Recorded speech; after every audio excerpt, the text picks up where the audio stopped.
Joshua chapter 11. Israel defeats the northern armies.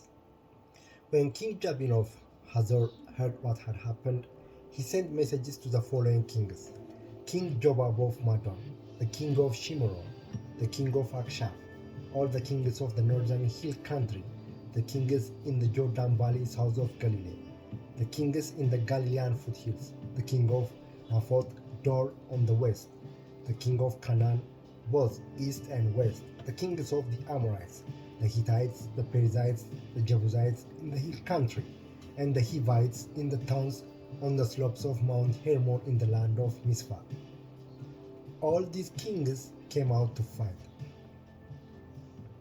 Their combined armies formed a vast horde, and with all their horses and chariots, they covered the landscape like the sand on the seashore. The kings joined forces and established their camp around the water near Merom to fight against Israel. Then the Lord said to Joshua, "Do not be afraid of them. By this time tomorrow, I will hand all of them over to Israel as dead men. Then you must cripple their horses and burn their chariots." So Joshua and all his fighting men traveled to the water near Merom and attacked suddenly, and the Lord gave them victory over their enemies. The Israelites chased them as far as Greater Sidon and Misrephoth-maim, and eastward into the valley of Mizpah, until not one enemy warrior was left alive. Then Joshua crippled the horses and burned all the chariots as the Lord had instructed. Joshua then turned back and captured Hazor and killed its king. Hazor had at one time been the capital of all these kingdoms. The Israelites completely destroyed every living thing in the city, leaving no survivors. Not a single person was spared, and then Joshua burned the city. Joshua slaughtered all the other kings and their people, completely destroying them just as Moses, the servant of the Lord, had commanded.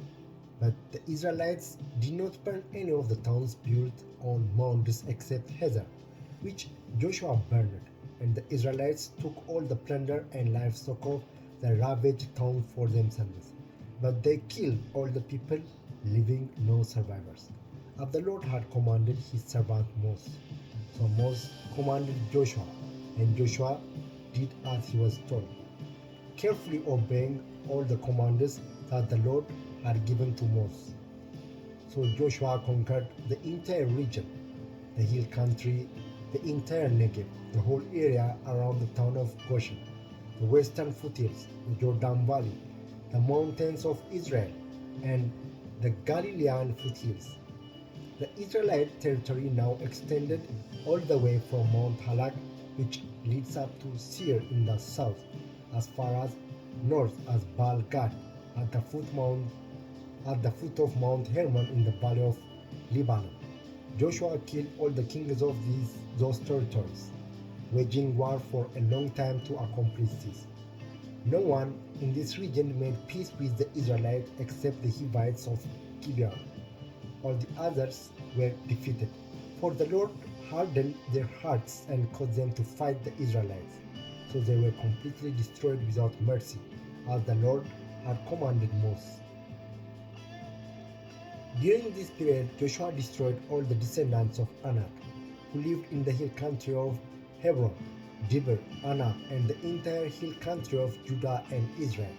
He killed them all and completely destroyed their towns.